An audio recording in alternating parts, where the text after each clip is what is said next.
suite à ce message vocal de ma mère disant « Tu es dehors ». Plus de la famille, j'ai retiré mon nom de la fiducie, gelé leur compte et fait échouer la vente de la maison. Le lendemain matin, 79 appels en absence et un avocat qui a dit « Nous avons un problème ». J'ai ri. L'écran de mon téléphone illumina la pièce sombre.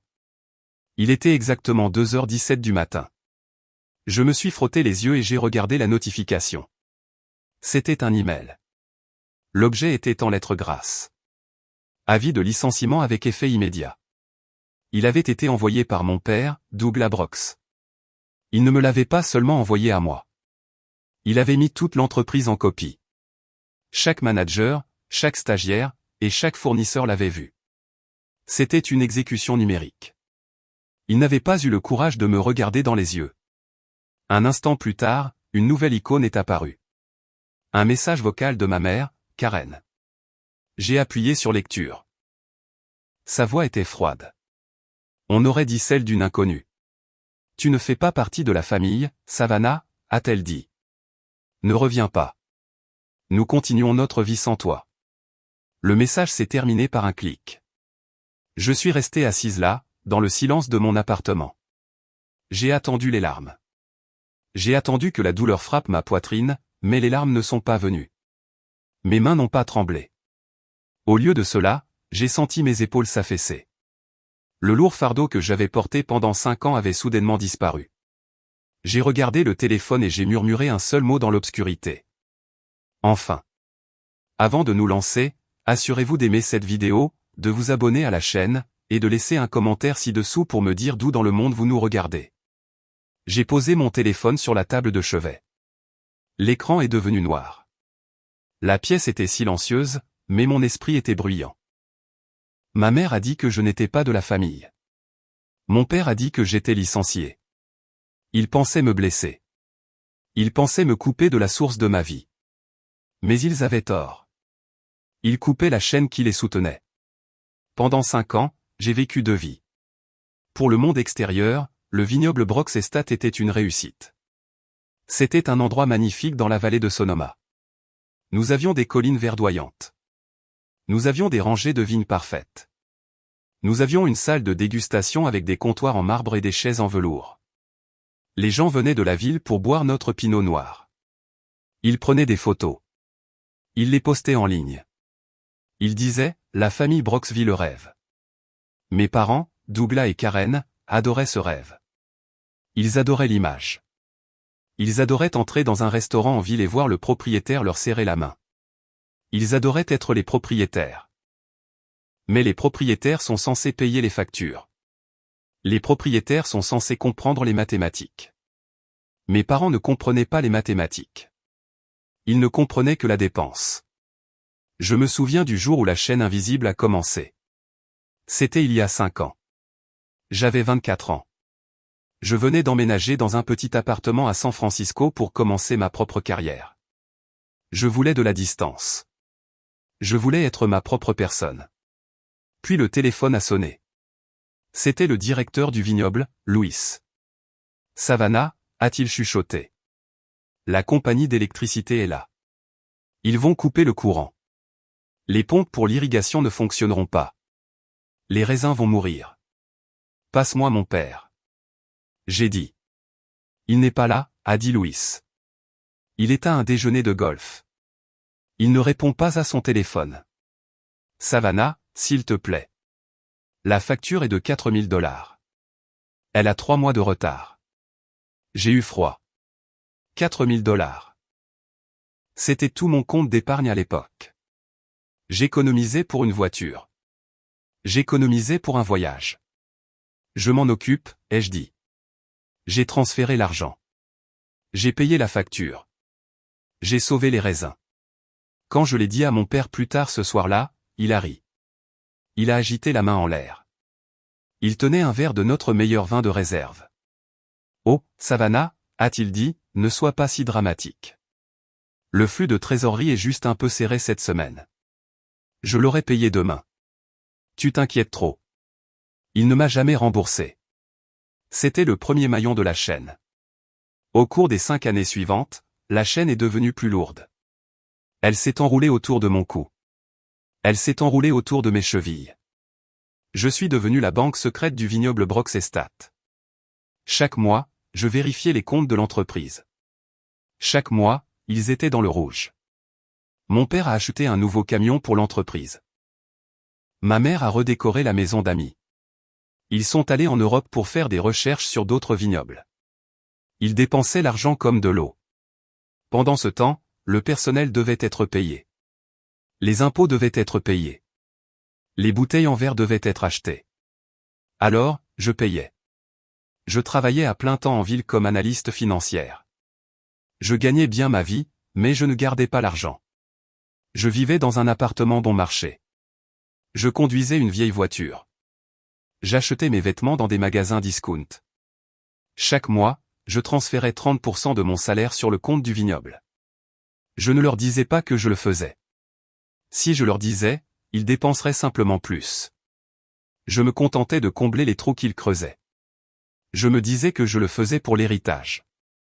Je me disais que je le faisais pour la terre. Mais au fond, je connaissais la vérité. Je le faisais parce que je voulais qu'ils m'aiment. Je voulais qu'ils me voient. Je pensais que si je les sauvais assez de fois, ils finiraient par dire « Merci, Savannah. Nous te respectons ». Ils ne l'ont jamais fait. Puis il y avait Landon. Landon est mon frère aîné. Il a 32 ans. Il est beau. Il a un sourire parfait et de superbes cheveux. Il est le visage de la marque Broxestat. Landon ne sait pas comment tailler une vigne. Il ne sait pas comment équilibrer une feuille de calcul. Il ne connaît pas la différence entre un débit et un crédit. Le travail de Landon était d'exister. Il passait ses journées au vignoble à prendre des photos. Il posait à côté des tonneaux. Il posait avec un verre de vin au coucher du soleil. Il postait des stories sur Instagram avec des légendes comme travail acharné, saison des vendanges, vie de vigneron. Je me souviens d'un mardi particulier en octobre dernier. C'était la période des vendanges. C'est la période la plus chargée de l'année. Les équipes travaillaient 18 heures par jour. L'odeur des raisins écrasés était partout. J'étais dans le bureau arrière. C'était une petite pièce sans fenêtre. J'étais enseveli sous des piles de factures. Le fournisseur de verre menaçait d'arrêter les livraisons parce que nous leur devions 10 000 $. J'étais au téléphone en train de les supplier pour une semaine de plus. Je calculais combien de l'argent de mon propre loyer je pouvais consacrer pour les payer. La porte s'est ouverte brusquement. Landon est entré. Il portait une chemise en lin blanc et des lunettes de soleil de créateur. On aurait dit qu'il sortait tout droit d'un magazine. « Savannah » a-t-il crié. « Excellente nouvelle. » J'ai couvert le téléphone. « Je suis occupé, Landon. »« Qu'est-ce que c'est ? » ?»« J'ai besoin de 5 000, a-t-il dit. Je l'ai dévisagé. « Quoi ? 5 000 ?» Il a dit, il y a une conférence d'influenceurs du vin à Miami la semaine prochaine. Je dois y aller. C'est énorme pour la marque. Tout le monde y sera. Je dois réserver le vol et la suite d'hôtel aujourd'hui. Landon, ai-je dit, ma voix tremblante. Nous ne pouvons pas nous le permettre. Nous pouvons à peine nous permettre les bouteilles pour cette récolte. Je suis en train de me battre avec le fournisseur en ce moment même. Il a roulé des yeux. Il a poussé un grand soupir. Tu es toujours une telle rabat-joie, Savannah, a-t-il dit. C'est du marketing. Il faut dépenser de l'argent pour en gagner. Papa a dit que je pouvais y aller. Il a dit de te demander le chèque. Papa ne connaît pas les chiffres. J'ai dit qu'il n'y avait pas d'argent. Landon s'est appuyé contre le cadre de la porte. Il m'a regardé avec pitié. Débrouille-toi, et savez, a-t-il dit. C'est ce que tu fais. Tu es la mateuse. Je suis le visage. Nous avons tous nos rôles. Il s'est retourné et est sorti. 5 minutes plus tard, j'ai reçu une notification sur mon téléphone. Landon avait posté une nouvelle photo. C'était lui, assis sur le capot de sa Jeep, tenant une bouteille de vin. La légende disait, bâtir un empire demande du cran. Pas de jour de congé. J'ai regardé les factures sur mon bureau. J'ai regardé l'application de mon compte bancaire sur mon téléphone. J'ai transféré l'argent. J'ai payé le fournisseur de verre. Puis j'ai utilisé ma carte de crédit pour réserver le vol de Landon pour Miami. J'étais invisible. Mes parents et Landon vivaient dans un monde brillant et éclatant. Ils marchaient sur une scène que j'avais construite pour eux. Ils mangeaient la nourriture que j'achetais. Ils conduisaient les voitures que je louais. Mais ils ne voyaient pas le plancher. Ils ne voyaient pas les clous. Ils ne me voyaient pas sous la scène, tenant le tout à bout de bras. Pour eux, l'argent apparaissait simplement. C'était magique. Si les lumières restaient allumées, ils supposaient qu'ils étaient de brillants chefs d'entreprise. Si la paix était versée, ils supposaient qu'ils avaient réussi. Ils n'ont jamais demandé comment. Ils n'ont jamais demandé d'où venait l'argent. Ils me traitaient comme une secrétaire. Savannah, classe ça. Savannah, appelle le plombier. Savannah, pourquoi Internet est lent? Je faisais tout. Je réparais tout.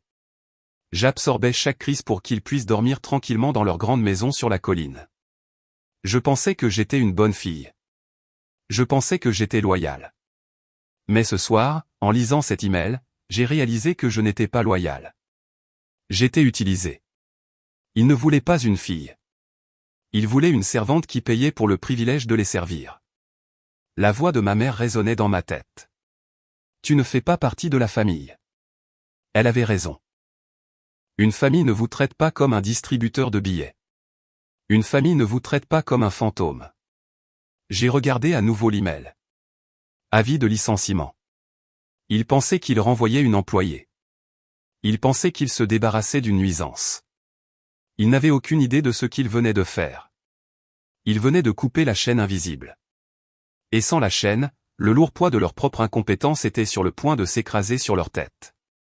Il m'appelait la fille des détails. Ça a commencé comme une blague lors d'un dîner de famille. Nous fêtions le 60e anniversaire de mon père. Nous étions dans un steakhouse chic de San Francisco.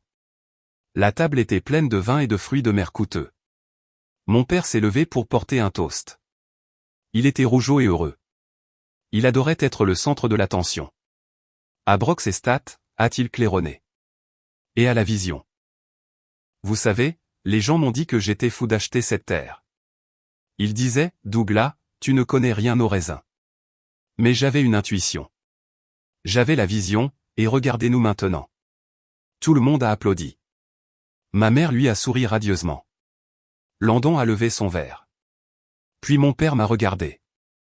Et à Savannah, a-t-il dit, notre petite fille des détails. Elle s'occupe des trucs ennuyeux, la paperasse, les formulaires. Elle met les points sur les i et les barres sur les t pour que nous puissions continuer à rêver en grand. La table a ri. Ce n'était pas un rire méchant, exactement. C'était un rire dédaigneux. C'était une tape sur la tête. J'ai forcé un sourire. J'ai bu mon vin. Les trucs ennuyeux. C'est comme ça qu'il appelait ça. Laissez-moi vous parler des trucs ennuyeux. Il y a 3 ans, le vignoble était à l'agonie. Mon père avait fait de mauvais investissements en bourse. Il a perdu beaucoup d'argent personnel. Parce que le vignoble était une entreprise individuelle à l'époque, sa faillite personnelle allait couler l'entreprise. Nous avions besoin d'une ligne de crédit. Nous avions besoin de 125 000 $ pour moderniser les cuves de fermentation. Si nous ne modernisions pas, nous ne pourrions pas traiter la récolte. L'entreprise prendrait fin. J'ai traîné mon père à la banque. Nous nous sommes assis dans le bureau du responsable des prêts, Monsieur Henderson. Monsieur Henderson a regardé le rapport de crédit de mon père. Il a froncé les sourcils. Il a regardé les déclarations de revenus du vignoble, qui étaient un désordre parce que mon père refusait d'engager un vrai comptable. Je suis désolé, Douglas, a dit Monsieur Henderson. La banque ne peut pas approuver ce prêt. Votre profil de risque est trop élevé. La faillite est toujours dans votre dossier. Le visage de mon père est devenu rouge. Il a commencé à crier. Savez-vous qui je suis? Je suis un pilier de cette communauté. Mon vin gagne des prix. C'est peut-être vrai, a dit Monsieur Henderson calmement. Mais la banque traite avec des chiffres, pas avec des prix. Mon père s'est levé. Il était prêt à partir en claquant la porte. Il était prêt à abandonner. Je suis resté assise. Assieds-toi, papa. Ai-je dit doucement. Il m'a regardé, choqué. Quoi? Assieds-toi. Je me suis tourné vers Monsieur Henderson. J'ai ouvert ma mallette. J'ai sorti un dossier. Monsieur Henderson, ai-je dit, je m'appelle Savannah Brooks. J'ai une cote de crédit de 810. J'ai un revenu stable en tant qu'analyste financière senior. J'ai des actifs importants à mon nom. J'ai posé une pile de papier sur le bureau. Je veux restructurer la demande de prêt, ai-je dit. Je serai la garante principale. La ligne de crédit sera garantie par mes actifs personnels. J'assumerai l'entière responsabilité légale de la dette. La bouche de mon père s'est ouverte. Monsieur Henderson a regardé les papiers. Il m'a regardé. Il a tapé quelque chose dans son ordinateur. Si vous signez ceci, Miss Brooks, a-t-il dit, vous êtes engagée. Si le vignoble fait défaut, nous nous tournerons vers vous. Nous prendrons vos économies. Nous prendrons votre voiture. Nous saisirons vos salaires. Je comprends, ai-je dit. Je n'ai pas regardé mon père. J'ai signé le papier. Nous avons eu l'argent. Le vignoble a survécu. Sur le chemin du retour, mon père est resté silencieux pendant 10 minutes. Puis il s'est éclairci la gorge. Eh bien, a-t-il dit, heureusement que tu étais là pour t'occuper de la paperasse, ma chérie. Je l'ai vraiment charmé à la fin, n'est-ce pas? Il a réécrit l'histoire avant même que nous soyons sortis de la voiture. Mais le plus grand secret, celui qui était sur le point de les détruire, était la licence de vente d'alcool. En Californie, vous avez besoin d'une licence d'État pour vendre de l'alcool. C'est très strict. Si vous avez une faillite ou certains problèmes juridiques dans votre dossier, l'État ne vous donnera pas de licence. Mon père ne pouvait pas détenir de licence. Donc, la licence pour le vignoble Brooks Estate, l'autorisation légale de vendre une seule goutte de vin, était à mon nom. Pas au nom de l'entreprise, à mon nom. J'étais la détentrice de la licence. J'étais la partie responsable. Mes parents le savaient, bien sûr, mais ils ont choisi de l'oublier. C'était juste un détail. C'était juste une formalité. Pour moi, c'était une arme. J'étais la PDG de l'ombre. Ma mère choisissait les rideaux. Mon père choisissait les étiquettes de vin. Landon choisissait la musique pour les playlists. Mais je choisissais l'assurance. Je négociais les contrats avec les distributeurs. Je gérais le système de paie. Je détenais les clés du royaume numérique. Je travaillais tous les week-ends. Pendant que mes amis allaient bruncher ou faire de la randonnée, je conduisais 2 heures jusqu'au vignoble pour réparer un crash de serveur ou réconcilier les comptes. Je parcourais les rangs de vignes avec mes bottes, vérifiant les lignes d'irrigation parce que mon père oubliait de le faire. Je connaissais le sol. Je connaissais les vignes mieux que les gens qui prétendaient en être les propriétaires. J'aimais le vignoble. J'aimais l'odeur de la terre le matin. J'aimais son potentiel. Je pensais que si je travaillais assez dur, il finirait par être à moi. Pas légalement, peut-être, mais spirituellement. Je pensais que je gagnerais ma place à la table. Mais la fille des détails n'a jamais de place à la table. Elle ne fait que servir la nourriture. Je me souviens d'une dispute que j'ai eue avec ma mère il y a 2 mois. J'étais dans la cuisine de la maison principale. C'était un samedi. J'essayais de lui expliquer que nous devions réduire les coûts pour le prochain gala. Maman, ai-je dit, nous ne pouvons pas engager l'orchestre cette année. C'est trop cher. Nous devrions utiliser un DJ. Elle arrangeait des fleurs dans un vase. Elle ne m'a même pas regardé. Ne sois pas radine, Savannah. Elle a dit. L'orchestre ajoute de la classe. Nous sommes une marque de luxe. Nous sommes une marque de luxe sans argent. Ai-je lâché? Je te dis que les chiffres ne fonctionnent pas. Elle s'est retournée. Ses yeux étaient froids. Arrête ça, a-t-elle sifflé. Tu essaies toujours de gâcher notre joie. Tu es si amer. Pourquoi ne peux-tu pas être plus comme Landon? Il est toujours positif. Il apporte de l'énergie. Toi, tu n'apportes que des problèmes. J'apporte des solutions, ai-je crié. Je suis la seule raison pour laquelle cette cuisine a de la lumière. Tu fais la paperasse, Savannah, a-t-elle crié en retour. Nous rêvons. Sans notre vision, ta paperasse est inutile. Connais ta place. Connais ta place. Cette phrase m'a brûlé l'estomac. Ma place était dans l'arrière-salle. Ma place était dans l'ombre. Ma place était de me taire et de payer les factures. Je suis retourné en ville cette nuit-là en larmes. J'ai pleuré tout le trajet. Je me sentais piégé. Je me sentais stupide. Pourquoi restais-je? Pourquoi continuais-je à les sauver? Parce que j'avais peur. J'avais peur de perdre ma famille. J'avais peur que si j'arrêtais de payer, ils arrêteraient de m'aimer. Mais ce soir, la peur avait disparu. L'email de mon père a tout changé. Avis de licenciement. Il a renvoyé la fille des détails. Il n'a pas réalisé que la fille des détails possédait les détails. Et en affaires, les détails sont tout. Je me suis assise dans mon appartement, sirotant un verre d'eau. Il était 3 heures du matin maintenant. Les lumières de la ville à l'extérieur de ma fenêtre étaient floues. J'ai pensé au dossier dans mon coffre-fort. Tracy Miller, mon avocate personnelle, m'avait fait le créer il y a 2 ans. Tracy était un requin. Elle voyait clairement ma famille. Savannah, avait-elle dit, tu as besoin d'une stratégie de sortie. Tu es personnellement responsable de tout. S'il coule le navire, tu te noies. Nous devons rédiger des documents qui peuvent te détacher instantanément. Je ne les utiliserai jamais, lui avais-je dit. Ce sont mes parents. Garde-les simplement dans le coffre-fort. Tracy avait dit, juste au cas où. Je me suis levé. Je suis allé à mon placard. J'ai déplacé une boîte de chaussures et j'ai sorti le petit coffre-fort ignifuge. J'ai tapé le code 0419, mon anniversaire. L'anniversaire qu'ils ont oublié l'année dernière. Le coffre-fort a bipé et s'est ouvert. J'ai tendu la main à l'intérieur et j'ai sorti un dossier bleu. Je me suis assise par terre et je l'ai ouvert. Les papiers étaient impeccables et blancs. Révocation de la garantie personnelle. Cessation de mandat. Avis de renonciation à la licence de vente d'alcool. Mes mains ont touché le papier. Ils étaient froids. Ils voulaient continuer leur vie sans moi. Ils voulaient être les propriétaires sans la fille des détails.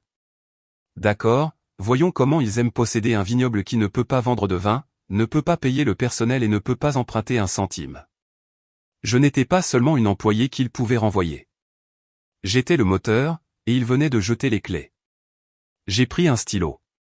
Il était temps de signer. Le mot déloyal était coincé dans ma tête.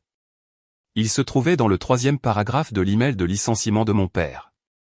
En raison de votre conduite déloyale et de votre incapacité à soutenir la vision familiale, votre emploi est terminé immédiatement. Déloyal. J'ai regardé le mot sur l'écran de mon ordinateur portable. La lumière bleue du moniteur me faisait mal aux yeux. J'ai pensé au Noël d'il y a 4 ans. Je n'ai acheté de cadeaux à personne. Je leur ai dit que j'étais fauché. Ils se sont moqués de moi. Ils ont dit que j'étais une Scrooge. Ils ne savaient pas que j'avais utilisé ma prime de Noël pour payer la taxe foncière du vignoble afin que le comté ne mette pas de privilèges sur la terre. J'ai pensé à la fois où Landon a accidenté la camionnette de livraison. Il était ivre. Il l'a conduite dans un fossé. Je n'ai pas appelé la police. J'ai appelé une dépanneuse. J'ai payé les réparations de ma poche pour que l'assurance n'augmente pas. Je l'ai ramené à la maison et je l'ai mis au lit. Je n'ai jamais rien dit à maman et papa. Déloyal. J'ai regardé les papiers étalés sur mon sol. Mon avocate, Tracy, était intelligente. Elle savait que ce jour viendrait. Elle savait que les gens qui vous utilisent finissent par vous en vouloir. Ils détestent vous voir, alors ils essaient de se débarrasser de vous pour prouver qu'ils sont forts.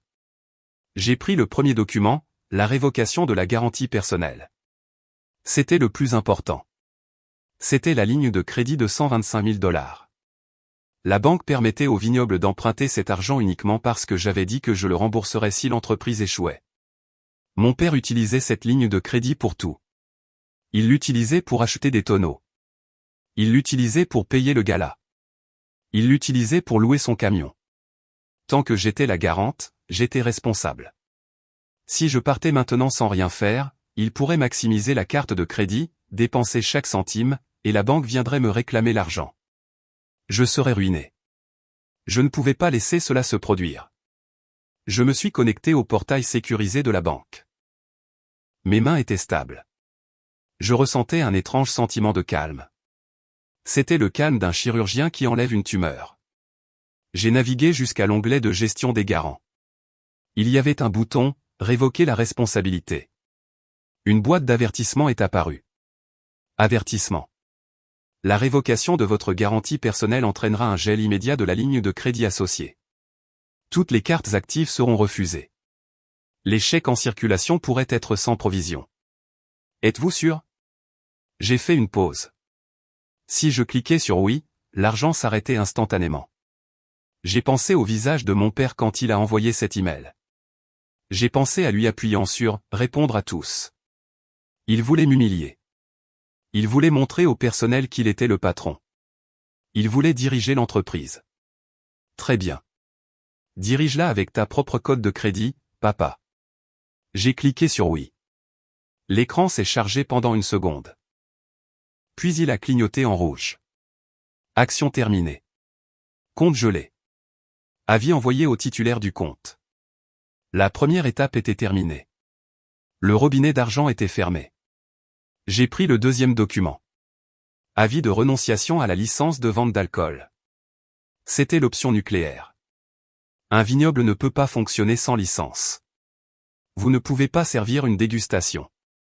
Vous ne pouvez pas vendre une bouteille. Vous ne pouvez même pas expédier du vin à un membre du club. À cause de la faillite passée de mon père, l'État de Californie ne lui accorderait pas de licence. Le numéro de licence CABC 4920 a été lié à mon numéro de sécurité sociale. J'étais la détentrice légale de la licence. Si je n'étais plus une employée, je ne pouvais pas légalement détenir la licence pour les locaux. Si je les laissais continuer à vendre du vin sous mon nom et qu'ils vendaient à un mineur ou enfreignaient une loi, j'irais en prison. Je serais condamné à une amende.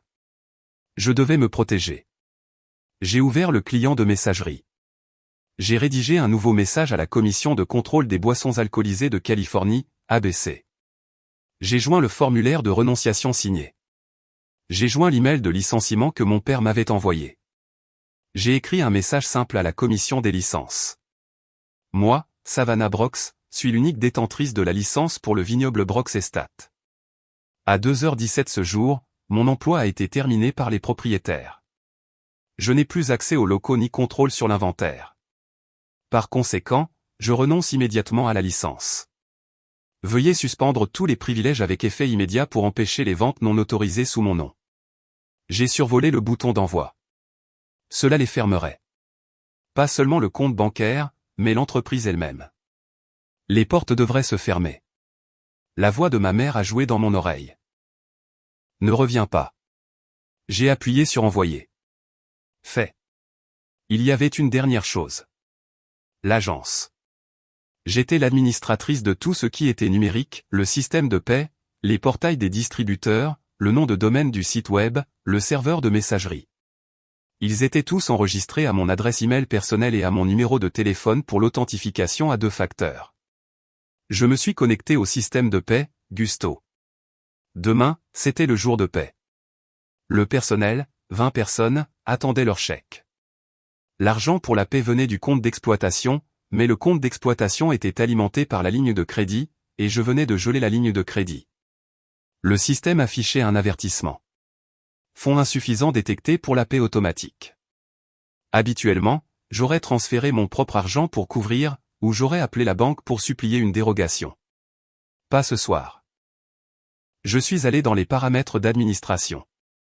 J'ai vu mon nom, Savannah Brox, super admin. J'ai vu le nom de mon père, Douglas Brox, utilisateur, vue seule. J'ai cliqué sur le profil de mon père.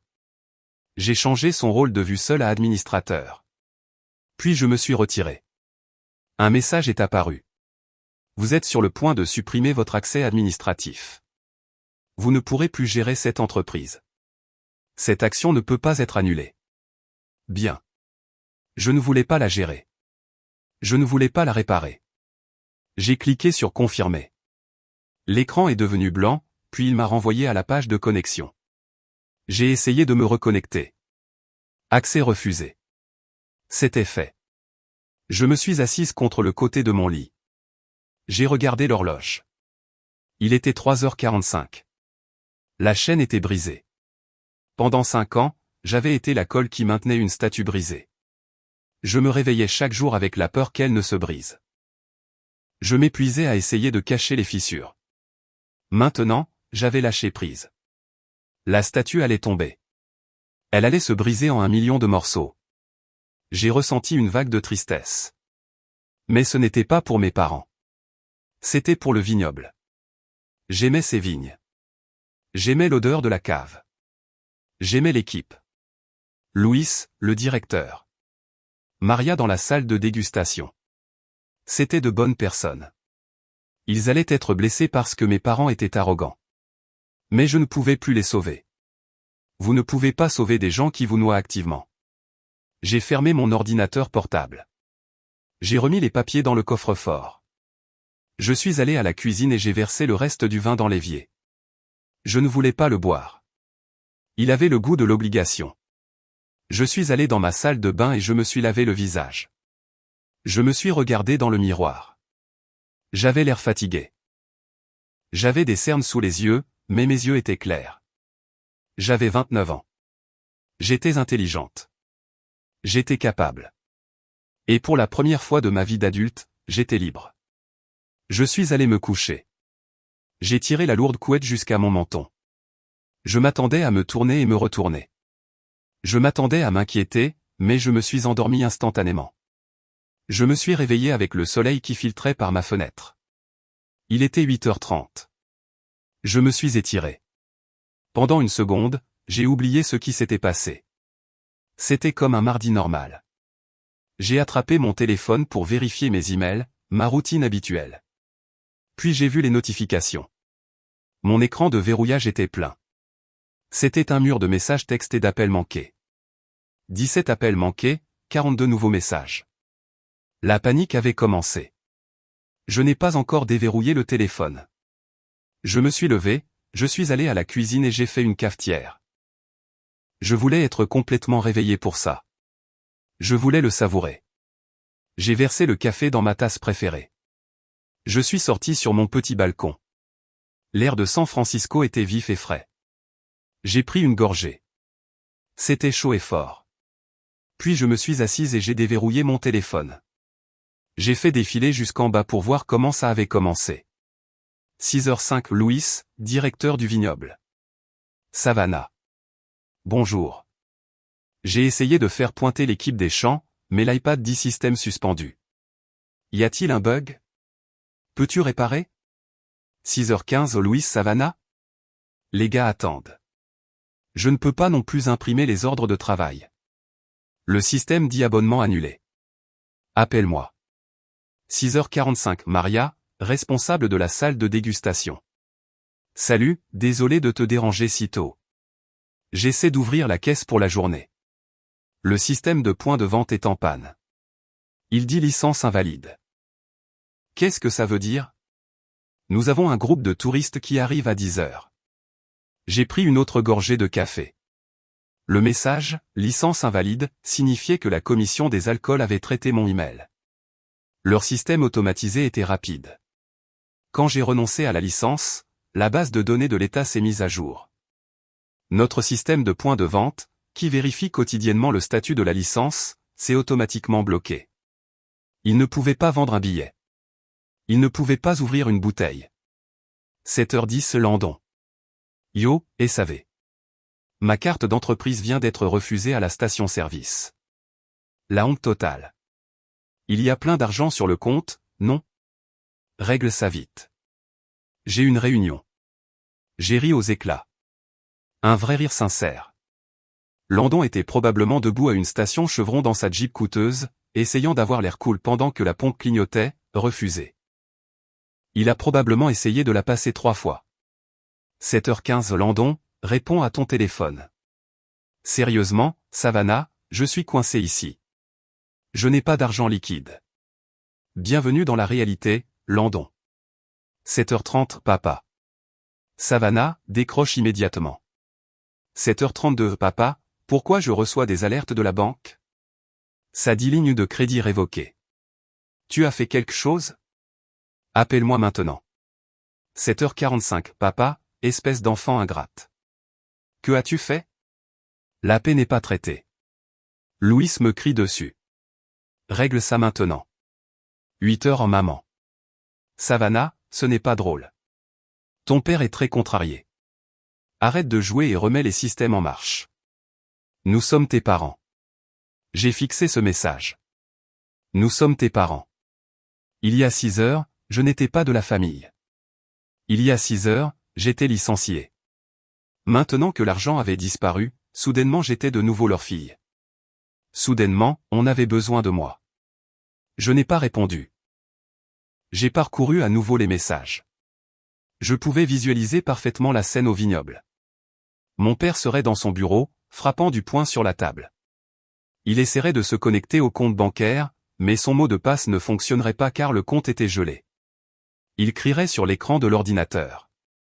Louise serait debout dans l'embrasure de la porte, tenant son chapeau dans ses mains, demandant comment il était censé payer les vendangeurs. Les vendangeurs ne travaillent pas gratuitement. S'ils ne sont pas payés, ils partent. S'ils partent, les raisins pourrissent sur la vigne. Ma mère arpenterait la cuisine en appelant les traiteurs pour le gala, pour découvrir que le chèque qu'elle leur avait fait la veille était sans provision. Et Landon était probablement toujours à la station-service, appelant ses amis pour qu'ils lui envoient $20 par Venmo pour l'essence. Ils expérimentaient le monde réel pour la première fois depuis des années. Un nouveau SMS est arrivé en haut de l'écran. 8h35, papa, je te préviens. Si tu ne règles pas ça dans 10 minutes, j'appelle la police. C'est du sabotage. J'ai tapé une réponse. Mes doigts ont volé sur l'écran. Ce n'est pas du sabotage, Douglas. Ce sont les affaires. Tu as mis fin à mon emploi. Par conséquent, je ne suis plus l'agent de l'entreprise. J'ai révoqué ma garantie personnelle parce que je n'y travaille plus. J'ai renoncé à la licence de vente d'alcool parce qu'elle est à mon nom et que je ne suis pas sur les lieux. Ce sont des procédures légales standards pour un employé licencié. Tu voulais diriger l'entreprise sans moi. Maintenant, tu le fais. J'ai appuyé sur envoyer. J'ai regardé les 3 petits points apparaître pendant qu'il tapait sa réponse. Puis ils ont disparu. Puis ils sont réapparus. Il avait du mal à trouver ses mots. Finalement, une réponse est venue. Tu es en train de tuer l'entreprise. J'ai répondu. L'entreprise est morte il y a 5 ans. J'étais juste sous assistance respiratoire. C'est toi qui as débranché la prise, pas moi. J'ai posé le téléphone sur la table, face contre terre. J'ai senti une vibration, puis une autre, puis un long bourdonnement continu alors qu'il essayait de m'appeler. Je l'ai ignoré. J'ai fini mon café. Je me suis levé et je suis retourné à l'intérieur. J'ai ouvert mon placard et j'ai regardé mes vêtements. Normalement, un mardi, j'aurais mis un blazer et un pantalon. J'aurais conduit jusqu'au bureau. J'aurais passé toute la journée à m'inquiéter de la trésorerie du vignoble. Aujourd'hui, j'ai mis un pantalon de yoga et un sweat à capuche doux. Je n'allais pas au bureau. Je n'allais pas au vignoble. J'avais un rendez-vous avec Tracy Miller, mon avocate, à 11h. Nous devions formaliser la séparation. Mais avant ça, j'allais faire une promenade. J'allais marcher jusqu'à la baie. J'allais regarder les bateaux. Je suis allé à la porte de mon appartement. J'ai attrapé mes clés. Mon téléphone bourdonnait toujours sur la table du balcon. Ma mère a laissé un message vocal disant que je n'étais pas de la famille. Elle a dit qu'ils continuaient leur vie sans moi. J'ai souri. Bonne chance pour continuer sans essence, ai-je chuchoté. J'ai fermé la porte et je suis sorti au soleil. Mon téléphone a de nouveau sonné. Cette fois, je ne l'ai pas ignoré. Le nom sur l'écran était Monsieur Harris. Arthur Harris était l'avocat de la famille. C'était un homme qui portait des costumes chers et sentait les vieux cigares. Il était le « nettoyeur » de mon père depuis 20 ans. Chaque fois que mon père recevait une contravention pour excès de vitesse ou avait un différend avec un voisin, Monsieur Harris faisait disparaître le problème. Il était habitué à intimider les gens. Il était habitué à obtenir ce qu'il voulait. J'ai pris une profonde inspiration. Je me suis assise sur un banc près de l'eau. La baie était calme. Les mouettes criaient au-dessus de ma tête. J'ai glissé le bouton pour répondre. « Bonjour, Arthur », ai-je dit. Ma voix était stable. « Savannah » a-t-il aboyé. Il n'a pas dit bonjour. « Qu'est-ce que vous fichez, bon sang ?» J'ai Douglas dans mon bureau en ce moment. Il est en pleine crise. Vous devez arrêter ces bêtises immédiatement. Je ne fais rien, Arthur, ai-je dit. Je suis assise au bord de la baie. C'est une matinée charmante. Ne jouez pas la maline avec moi, a-t-il claqué. Vous avez renoncé à la licence de vente d'alcool. Avez-vous la moindre idée de ce que vous avez fait? Les distributeurs ont signalé le compte. Nous avons 3 camions de stock sur le quai de chargement à Sacramento et les chauffeurs refusent de livrer parce que le numéro de licence est invalide. C'est 50 000 $ de vin qui restent en pleine chaleur. Ça ressemble à un problème pour les propriétaires, ai-je dit. Vous êtes la détentrice de la licence, a-t-il crié. Plus maintenant, ai-je dit. J'ai été licencié à 2h17 du matin. J'ai l'email. Un employé licencié ne peut pas détenir la licence pour les locaux. C'est la loi, Arthur. Vous connaissez la loi. Si je n'y avais pas renoncé, je commettrais une fraude. Il y a eu un silence sur la ligne. Il savait que j'avais raison, mais il n'était pas habitué à ce que je riposte. Savannah, sa voix a changé. Elle est devenue plus douce, plus condescendante. C'était la voix qu'il utilisait quand j'étais enfant. Écoutez, je sais que vous êtes blessé. Votre père. Il peut être impulsif. Il a envoyé cet email dans le feu de l'action, mais nous pouvons arranger ça. Connectez-vous, réactivez la licence et remettez la ligne de crédit en marche. Nous pouvons nous asseoir cet après-midi et parler de votre position. Ma position? Ai-je demandé. Vous voulez dire la position pas de la famille? Il ne pensait pas ça. Arthur a menti. C'est votre père. Il vous aime. Il veut juste ce qu'il y a de mieux pour l'entreprise. J'ai ri. C'était un son froid et sec. Arthur, ai-je dit, savez-vous qui a payé votre facture le mois dernier? Excusez-moi. Vos honoraires, ai-je dit. 2000 $. Savez-vous qui a signé le chèque? Savez-vous qui a transféré les fonds parce que le compte principal était vide? Il n'a pas répondu. Moi, si. Ai-je dit. C'est moi qui vous ai payé. Mon père n'a pas regardé un bilan depuis 10 ans. Vous me faites la morale sur la loyauté envers un homme qui ne peut même pas payer son propre avocat sans mon aide. C'est du chantage. Arthur a sifflé. Vous tenez l'entreprise en otage. Non, ai-je dit. Je m'en vais, tout simplement. Ils voulaient que je parte. Ils ont obtenu leur souhait, mais ils ont oublié quelque chose, Arthur. Ils ont oublié que je n'étais pas seulement une employée. J'étais la fondation. On ne peut pas renvoyer la fondation et s'attendre à ce que la maison reste debout. Nous vous poursuivrons en justice, a-t-il menacé. Nous vous poursuivrons pour dommages et intérêts. Nous vous poursuivrons pour manquement à l'obligation fiduciaire. Allez-y, ai-je dit. J'ai une réunion avec mon avocate, Tracy Miller, dans 1 heure. Envoyez-lui les papiers. Mais Arthur, assurez-vous de demander une provision d'avance, car la carte de crédit de Brox Estate ne va pas fonctionner. J'ai raccroché. J'ai fixé le téléphone. Mon cœur battait vite, mais pas de peur. C'était de l'adrénaline. Pendant des années, j'ai pensé que M. Harris était puissant. J'ai pensé que mon père était puissant. Je marchais sur des œufs autour d'eux.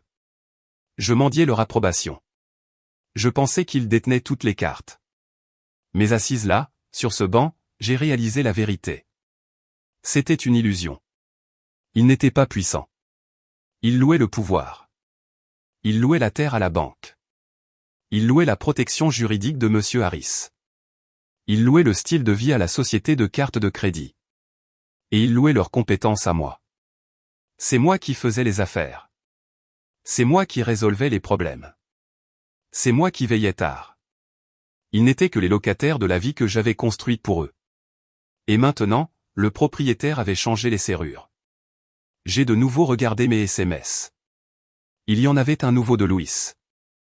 9h15 Louis. Savannah, je suis désolé. Je dois renvoyer l'équipe à la maison. Je ne peux pas leur demander de travailler si je ne peux pas leur promettre un salaire. Les raisins sont prêts à être cueillis. Si nous ne les cueillons pas dans 3 jours, ils deviendront trop sucrés. Les niveaux de sucre sont déjà élevés. Ce millésime sera ruiné. J'ai ressenti une douleur aiguë dans ma poitrine. J'ai fermé les yeux. Je pouvais voir les vignes. Je savais exactement quelle rangée était prête. La parcelle de pinot noir. C'était le meilleur fruit que nous ayons cultivé depuis des années. Il allait donner un vin primé. S'il ne le cueillait pas, les oiseaux le mangeraient. Le soleil le ratatinerait. Il se transformerait en raisin sec. C'était un gaspillage. Un terrible et coupable gaspillage. Mais je ne pouvais pas revenir en arrière. Si je revenais maintenant, si je réglais le problème pour une fois de plus, rien ne changerait. Ils apprendraient qu'ils pouvaient me traiter comme une ordure et que je les sauverais quand même. J'ai tapé une réponse à Louis. Je suis désolé, Lu. Tu es un bon manager. Tu devrais appeler l'agence d'intérim et voir s'ils ont d'autres travaux pour tes gars. Dis-leur que j'ai dit que tu es le meilleur. J'ai mis le téléphone dans ma poche. Je me suis levé et j'ai lissé les plis de mon pantalon de yoga. L'illusion avait disparu. Mes parents n'étaient que deux personnes effrayées dans une grande maison, criant sur un écran d'ordinateur qui ne leur obéissait pas. J'ai ressenti une étrange pitié, mais je n'ai pas ressenti de culpabilité. Je me suis retourné et j'ai marché vers le quartier financier. J'avais un rendez-vous à honorer. Le bureau de Tracy Miller se trouvait au 40e étage d'une tour de verre dans le centre-ville de San Francisco. Il sentait le café cher et le cuir. Tracy était une femme vive. Elle avait les cheveux courts et des yeux bleus perçants. Elle ne m'a pas serré dans ses bras quand je suis entré. Elle a juste hoché la tête et m'a montré la chaise. « Tu as l'air terrible, Savannah » a-t-elle dit. « Merci. » ai-je dit. « J'ai eu une nuit difficile. » J'ai entendu. A-t-elle dit. « J'ai reçu les notifications par email lorsque tu as déclenché les protocoles en cas d'urgence. Tu as révoqué la garantie et renoncé à la licence. Des décisions audacieuses. Je devais le faire. » Ai-je dit. Ils m'ont viré. Tracy s'est assise derrière son bureau. Elle n'avait pas l'air heureuse. Elle avait l'air sérieuse. Plus sérieuse que d'habitude. Je sais qu'ils t'ont viré, a-t-elle dit. Mais sais-tu pourquoi? Parce qu'ils sont mesquins, ai-je dit. Parce que j'ai refusé de payer le voyage de London à Miami. Parce que ma mère déteste que je comprenne les maths et pas elle. Tracy a secoué la tête. Non, ce sont les raisons pour lesquelles ils te détestent. Mais ce ne sont pas les raisons pour lesquelles ils t'ont viré maintenant. À 2 heures du matin, un mardi. Elle a fait glisser un épais dossier sur le bureau. Jette un œil à ça. J'ai ouvert le dossier. Le document du dessus était estampillé, confidentiel. Le titre disait, lettre d'intention, acquisition du vignoble Brox Estate. Acheteur, Omni Global Beverage Group. Prix d'achat, 8 millions de dollars. Je me suis figé. J'ai fixé les chiffres. 8 millions de dollars. Ils vendent. Ai-je murmuré. Ils étaient temps pour parler depuis 3 mois. A dit Tracy. Omni Global est un conglomérat massif. Ils achètent des marques familiales, les dépouillent et vendent le vin dans les supermarchés. Je me sentais mal. 3 mois. Ai-je dit. Je gérais les comptes. Je m'occupais des opérations quotidiennes. Comment ai-je pu ne pas savoir? Ils t'ont contourné, a dit Tracy. Ils ont engagé un courtier extérieur. Ils ont utilisé une adresse email privée. Ils ne voulaient pas que tu le saches. Pourquoi? Ai-je demandé. Je les aurais aidés.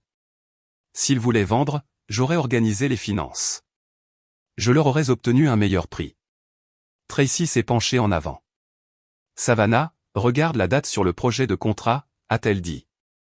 J'ai regardé. Il était daté d'il y a 2 semaines. Maintenant, a dit Tracy, regarde la section sur la distribution des capitaux propres. J'ai tourné la page.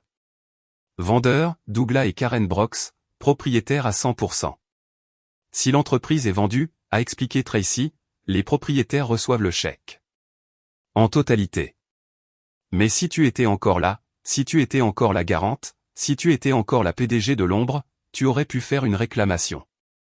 Tu aurais pu argumenter que tu avais un apport en industrie. Tu aurais pu les poursuivre pour une part du gâteau. J'ai compris. Ils m'ont viré pour faire place nette, ai-je dit. Ma voix tremblait. Ils voulaient s'assurer que je ne pourrais pas réclamer un seul centime de ces 8 millions de dollars. Ils voulaient encaisser, prendre l'argent et me laisser sans rien. Exactement. A dit Tracy. Ils allaient vendre l'entreprise que tu as sauvée, prendre l'argent que tu leur as fait gagner, et t'exclure complètement. C'est pourquoi le licenciement était avec effet immédiat. Ils voulaient que tu sois parti avant la clôture de la transaction la semaine prochaine. J'ai senti une rage froide se propager dans mon corps. C'était plus froid que l'air de la nuit. J'ai pensé aux nuits où j'ai dormi sur le sol du bureau. J'ai pensé aux vacances que j'ai sautées. J'ai pensé aux prêts que j'ai contractés à mon nom. Ils n'étaient pas seulement incompétents. Ils étaient des voleurs. Ils volaient le travail de ma vie. Eh bien, ai-je dit, je suppose qu'ils gagnent. Ils m'ont viré. La transaction se fera. Tracy a souri. C'était le sourire d'un requin. Continue de lire, a-t-elle dit. Page 14, clause 7b. J'ai tourné les pages. J'ai trouvé la clause 7b, conservation du personnel clé. Il est entendu par l'acheteur, Omni Global, que la valeur de la marque Brox Estate est fortement liée à sa qualité opérationnelle et à ses relations avec les fournisseurs. Par conséquent, il est une condition de cette clôture que Mademoiselle Savannah Brox, directrice des opérations, soit retenue comme consultante pour une période de transition minimale de 12 mois. Si Madame Brox n'est pas employée par l'entreprise au moment de la clôture, l'acheteur se réserve le droit de résilier cet accord immédiatement. Ma bouche s'est ouverte. Ils n'ont pas lu le contrat, ai-je murmuré. Bien sûr que non, a dit Tracy. Ton père ne lit jamais les contrats. Il ne regarde que le prix. Omni Global sait qui dirige l'endroit, a poursuivi Tracy. Ils ont fait leur diligence raisonnable. Ils savent que ton père est une figure de pro. Ils savent que Landon est une blague. Ils savent que tu es la seule à savoir comment fonctionne la chaîne d'approvisionnement. Ils te veulent. Ils n'achètent pas le vignoble, Savannah. Ils achètent le système que tu as construit. J'ai levé les yeux vers Tracy. Alors, ai-je dit, si je ne suis pas là. Si tu n'es pas là, a dit Tracy, la transaction est nulle. Omni peut se retirer sans payer un centime. Je me suis rassise dans le fauteuil. Mes parents avaient essayé d'être malins. Ils avaient essayé de m'exclure pour garder tout l'argent, mais ce faisant, ils ont déclenché la seule clause qui a détruit toute la vente. Que veux-tu faire, a demandé Tracy. Elle tenait un stylo à la main. Nous pouvons rester silencieux. Nous pouvons les laisser essayer de le cacher à Omni. Peut-être qu'ils peuvent les tromper. J'ai secoué la tête. Non, ai-je dit. Ils voulaient suivre les règles. Ils m'ont envoyé un avis de licenciement formel. Ils ont mis toute l'entreprise en copie. J'ai regardé Tracy. Rédige une lettre formelle à l'équipe juridique d'Omni Global. Ai-je dit. Tracy a commencé à taper. Dis-leur. Ai-je dit, ma voix dure comme de l'acier. Que le personnel clé mentionné dans la clause 7b a été licencié avec effet immédiat. Joins l'email de mon père comme preuve. Dis-leur que je ne suis plus affilié au vignoble Brox Estate et que je ne serai pas disponible pour la période de transition. Tu es en train de tuer la transaction, a dit Tracy. Tu mets le feu à 8 millions de dollars. Ce n'est pas mon argent, ai-je dit. Ça ne l'a jamais été. Si je ne peux pas faire partie de la famille, alors je ne ferai pas partie de la vente. Tracy a arrêté de taper. Elle m'a regardé avec respect. Et le vignoble ? A-t-elle demandé. Sans cette vente, sans la ligne de crédit, sans la licence, il s'effondre. Ai-je dit. Tu es sûr, a-t-elle demandé. Une fois que j'envoie ça, il n'y a pas de retour en arrière. J'ai pensé au message vocal de ma mère. Nous continuons notre vie sans toi. J'ai pensé à l'email de mon père. Déloyal. Ils ont essayé de me vendre comme du bétail. Envoie-le, ai-je dit. Tue la transaction. Tracy a appuyé sur la touche entrée. Envoyer, a-t-elle dit. J'ai regardé par la fenêtre l'horizon de la ville. Quelque part là-bas, dans un bureau d'entreprise, une équipe d'avocats recevait un email qui allait faire exploser le plan de retraite de mes parents. Mon téléphone a vibré dans ma poche. C'était mon père. Je n'ai pas répondu. Je me suis levé. Merci, Tracy, ai-je dit. C'est la maison qui régale, a dit Tracy. C'est le plus de plaisir que j'ai eu depuis des années. Je suis sorti du bureau. J'ai pris l'ascenseur pour descendre. Je me sentais plus légère. Ils voulaient jouer aux affaires. Ils voulaient jouer dur. Ils viennent de se faire éliminer. Cette soirée était censée être le clou de l'année, le gala annuel des vendanges. Les billets coûtaient 500 $ par personne. La liste des invités comprenait le maire, des célébrités locales et nos plus grands membres du club de vin. C'était la nuit où mes parents prétendaient être de la royauté. Je n'allais pas y aller. Je n'avais aucune raison d'être là. Mais j'avais laissé une boîte d'affaires personnelle dans mon bureau, des photos de ma grand-mère, mon diplôme, quelques livres. Je ne voulais pas qu'ils jettent mes affaires à la poubelle. Alors, à 19 h, j'ai conduit jusqu'au vignoble. En remontant la longue allée, je m'attendais à voir des lumières. Je m'attendais à entendre de la musique. Je m'attendais à voir des voituriers s'affairer. Au lieu de cela, j'ai vu le chaos. Il y avait des voitures garées de travers sur la pelouse. Des gens en smoking et en robe de soirée se tenaient sur le parking, l'air confus. J'ai garé ma voiture et j'ai marché vers la tente principale de l'événement. Le silence était sinistre. D'habitude, il y a un groupe de jazz qui joue. Ce soir, il n'y avait que le son de voix en colère. Je suis entré dans la tente. C'était un désastre. Les tables étaient dressées avec des nappes blanches et des fourchettes en argent, mais les verres étaient vides. Il n'y avait pas de vin sur les tables. Le bar était fermé. Une pancarte était scotchée sur le devant. Service suspendu par ordre de la commission des alcools, ABC. J'ai vu un serveur debout près du mur, l'air ennuyé. Qu'est-ce qui se passe? Lui ai-je demandé. Pas de licence, a-t-il dit en haussant les épaules. Le traiteur a refusé de servir la nourriture parce que le chèque d'acompte était sans provision. Le groupe a remballé et est parti il y a 1 heure. C'est une ville fantôme. J'ai regardé autour de moi. Les invités chuchotaient. Certains étaient sur leur téléphone, appelant probablement des Uber pour s'enfuir. L'illusion de Broxestat s'était brisée devant tout le monde. Puis je les ai vus. Mes parents étaient près de la scène. Ma mère pleurait, son mascara coulant sur son visage. Mon père criait sur Monsieur Harris, l'avocat. Landon n'était nulle part en vue. Mon père a levé les yeux et m'a vu. Son visage a changé. Pendant une seconde, il a semblé soulagé. Il pensait vraiment que j'étais là pour le sauver. Savannah, a-t-il crié.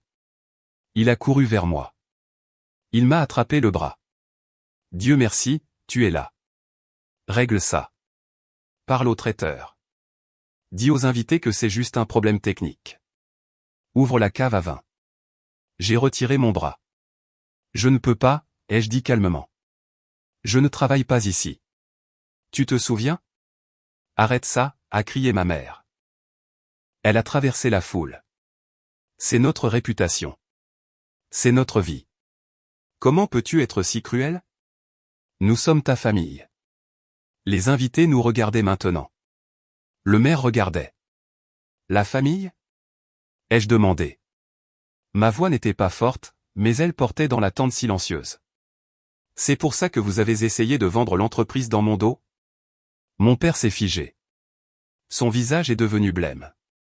Je ne sais pas de quoi tu parles, a-t-il balbutié. J'ai vu le contrat, papa. Ai-je dit. Omni Global, 8 millions de $. Vous alliez vendre le vignoble la semaine prochaine. Vous m'avez viré à 2 h du matin pour ne pas avoir à partager un centime avec moi. Vous alliez encaisser et me laisser sans rien. Ma mère a baissé les yeux vers le sol. Elle ne pouvait pas me regarder dans les yeux. C'était une décision commerciale, a murmuré mon père. Nous avions besoin de l'argent pour prendre notre retraite. Tu es jeune. Tu peux trouver un autre travail. Je sais, ai-je dit. Et je l'ai fait, mais vous avez fait une erreur. J'ai fouillé dans mon sac à main. J'ai sorti une copie de l'email que Tracy avait envoyé à Omni Global 1 heure plus tôt. Vous n'avez pas lu le contrat, ai-je dit. Clause 7b. L'acheteur exigeait que je reste en tant que personnel clé. Si je ne suis pas employé, la transaction est nulle. Je lui ai tendu le papier. Tracy leur a envoyé ça. Ils savent que vous m'avez viré.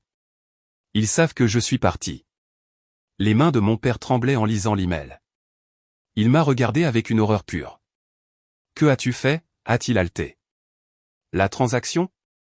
C'était 8 millions de $. C'était notre porte de sortie. Vous avez renvoyé votre porte de sortie, ai-je dit. Omni vient de retirer son offre, papa. La transaction est morte. Vous n'avez pas d'acheteur. Vous n'avez pas de ligne de crédit. Vous n'avez pas de licence de vente d'alcool, et vous avez une tente pleine de gens en colère qui veulent récupérer leur argent. Mon père a laissé tomber le papier.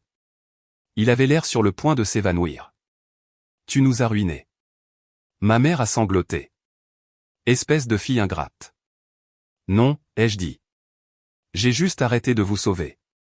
Je suis passé devant eux. J'ai traversé la foule d'invités stupéfaits. Je suis allé au bureau arrière. Mes clés fonctionnaient toujours sur la porte. Je suis entré. Ça sentait la poussière et le vieux papier. J'ai attrapé ma boîte d'affaires. J'ai pris la photo de ma grand-mère. J'ai pris mon diplôme. J'ai regardé le bureau où j'avais passé 5 ans de ma vie. J'ai regardé l'écran de l'ordinateur, qui était sombre. Je ne me sentais plus triste. Je me sentais propre. Je suis ressorti. Mes parents étaient toujours debout au milieu de la tente vide. Les invités partaient. Les lumières clignotaient. Je n'ai pas dit au revoir. Je suis allé à ma voiture, j'ai mis la boîte sur le siège passager et je suis parti. En tournant sur la route principale, j'ai regardé dans le rétroviseur. Le vignoble était sombre. La fête était finie. L'effondrement a été rapide. C'était comme regarder un bâtiment imploser. Le lendemain matin, la nouvelle a fait les gros titres des journaux locaux. Désastre au gala de Brox et Stat. Licence suspendue. Les invités fuient. La banque a rappelé le prêt 2 jours plus tard. Parce que j'avais révoqué la garantie. La banque savait que l'entreprise était insolvable. Ils ont gelé tous les actifs restants. Ils ont exigé le remboursement intégral des $125 000 immédiatement. Mon père ne les avait pas. Les fournisseurs ont commencé à poursuivre en justice. La verrerie, l'imprimeur d'étiquettes, le fournisseur d'engrais, ils ont tous déposé des plaintes devant les tribunaux des petites créances. Landon a été le premier à fuir. 3 jours après le gala, il a posté une vidéo sur Instagram. Il n'était pas au vignoble. Il était à Los Angeles. Salut les gars, a-t-il dit dans la vidéo. Je voulais juste annoncer que je me retire de l'entreprise viticole familiale pour poursuivre ma véritable passion, le mannequinat fitness. L'ambiance là-bas était tout simplement trop toxique. Il est temps pour de nouveaux départs. Il n'a pas mentionné la faillite. Il n'a pas mentionné qu'il avait volé de l'argent pour l'essence. Il les a simplement quittés. Mes parents étaient seuls. Ils ont essayé de m'appeler. Ma mère a laissé des messages vocaux en pleurant. Mon père a laissé des messages vocaux en criant. Puis ils ont envoyé des emails me suppliant de revenir et de parler à la banque. Je les ai tous supprimés. J'ai bloqué leur numéro. Je n'étais pas méchante. Je protégeais ma tranquillité d'esprit. Sans moi pour gérer la trésorerie, l'électricité a été coupée en 1 semaine. La pompe d'irrigation s'est arrêtée. Les raisins, la magnifique parcelle de pinot noir, se sont ratatinés sur les vignes. Ils se sont transformés en raisins secs. Les oiseaux les ont mangés. Cela me brisait le cœur d'y penser, mais ce n'était plus ma récolte.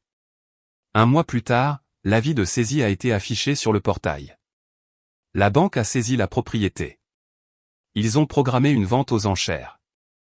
Je ne suis pas allé à la vente aux enchères. Tracy y est allée pour moi, juste pour regarder. Elle m'a raconté plus tard ce qui s'était passé. C'était triste, a-t-elle dit. Ton père était assis au dernier rang.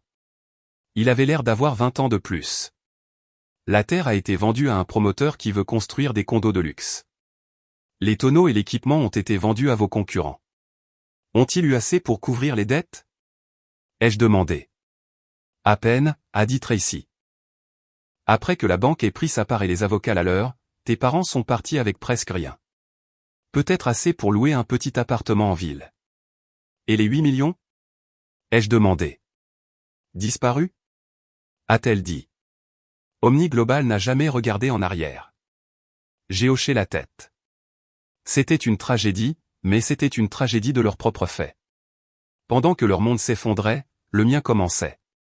J'avais mis mon CV à jour. J'avais ajouté une nouvelle ligne.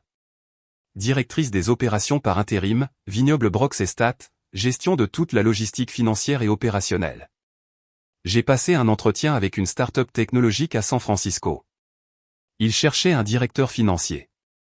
Ils avaient besoin de quelqu'un qui comprenait les chiffres, mais qui avait aussi du cran, quelqu'un qui pouvait gérer une crise. Pendant l'entretien, le PDG m'a demandé, « Parlez-moi d'une fois où vous avez dû prendre une décision difficile pour protéger la santé financière d'une entreprise. » J'ai souri. « Eh bien, ai-je dit, laissez-moi vous parler d'un vignoble. » J'ai eu le poste.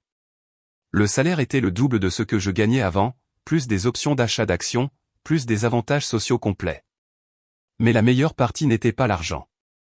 C'était le respect. Le premier jour, le PDG est entré dans mon bureau. « Savannah, a-t-il dit, voici la carte de crédit pour les dépenses de votre département. Nous faisons confiance à votre jugement. Vous n'avez pas besoin de demander la permission pour les petites choses. Nous savons que vous ferez ce qui est juste. » J'ai tenu la carte dans ma main. Nous vous faisons confiance. J'ai failli pleurer. J'ai travaillé dur. J'ai remboursé mes propres dettes. J'ai acheté une nouvelle voiture. Une voiture que j'ai choisie, pas une voiture de seconde main de l'entreprise. Je me suis fait de nouveaux amis. Des amis qui m'aimaient pour moi, pas pour le vin gratuit. Je construisais une vie qui m'appartenait. Chaque brique, chaque dollar, chaque moment était à moi. C'était le soir du Nouvel An. J'étais assise par terre dans mon nouvel appartement. C'était un endroit magnifique avec de grandes fenêtres donnant sur la baie de San Francisco. Le pont était illuminé au loin. La pièce était silencieuse, mais c'était un silence heureux. J'avais un plateau de charcuterie sur la table basse, et j'avais une bouteille de vin. C'était un pinot noir de Brox Estate, le millésime d'il y a 3 ans. C'était le premier assemblage que j'avais créé entièrement par moi-même. J'avais choisi les fûts. J'avais chronométré la fermentation. C'était la seule bouteille qu'il me restait. Je l'ai ouverte. Le bouchon a fait un léger pop. J'ai versé un verre. Le vin était d'une couleur rubis profonde et riche. Je suis allé à la fenêtre. J'ai pensé à mes parents. J'ai entendu dire qu'ils avaient déménagé dans un petit condo à Santa Rosa. Mon père travaillait à temps partiel en vendant des assurances. Ma mère travaillait dans un grand magasin. J'espérais qu'ils allaient bien. Vraiment. Je ne les détestais pas, mais ils ne me manquaient pas. J'ai réalisé que la famille est un mot délicat. Les gens vous disent que la famille, c'est tout. Ils vous disent que vous devez leur pardonner quoi qu'il arrive. Ils vous disent que le sang est plus épais que l'eau. Mais parfois, le sang n'est qu'un liquide qui vous coûte tout. Parfois, la famille, ce sont les gens qui vous coupent les ailes et vous reprochent de ne pas voler. J'ai levé mon verre vers les lumières de la ville. À Savannah, ai-je murmuré. J'ai pris une gorgée. Il avait un goût de mur et de terre. Il avait le goût du travail acharné, mais surtout, il avait le goût de la liberté. Je n'étais plus la fille des détails. Je n'étais plus la PDG de l'ombre. Je n'étais plus la victime. J'étais juste moi. Et pour la première fois de ma vie, c'était suffisant. J'ai fini le vin. J'ai lavé le verre. J'étais prête pour la nouvelle année. Si vous avez déjà dû vous éloigner de quelqu'un que vous aimiez pour vous sauver, tapez « Liberté » dans les commentaires. Et rappelez-vous, le respect est la seule monnaie qui ne perd jamais sa valeur. Ne laissez personne dépenser la vôtre sans votre permission.